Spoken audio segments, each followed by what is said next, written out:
Hey, it's Ryan here with another edition of Tips and Tricks, a quick one here. I never plan ahead on these things, so this is like timely up to the minute.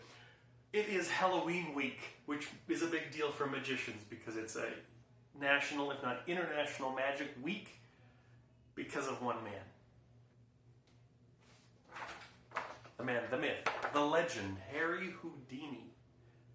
This is a photo I downloaded free. It's from the Library of Congress. It's old enough that it's royalty free.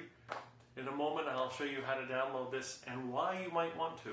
But this is Harry Houdini, looking pretty young. In fact, when he was young, he called himself the King of Cards.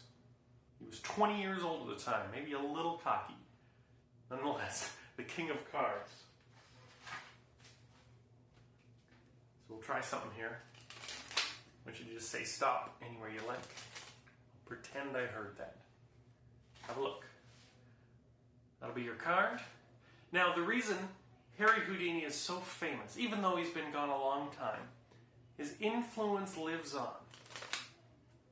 He, for years, tried to determine if you could communicate with someone beyond the grave.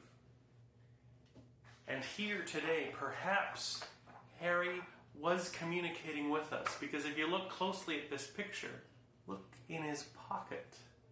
There's one card. Is that your card? Yeah. So this is just a quick little idea. I thought if you're looking for something easy to do this week that pays tribute to the man, Harry Houdini, this is obviously it's kind of self-explanatory, and I think it's open to a lot of opportunity. This was obviously the quick demo. You can do a whole lot with this. So this photo is something I just made up. I doctored it up in the last 10 minutes, and I'm giving it away as a download. You can find the link with this video to download and print this picture, or you can have it on your phone. That would work equally well. But just a quick little idea, fun idea to pay tribute this week. I hope you guys are having fun on this magical week, and I'll talk to you again soon. Bye.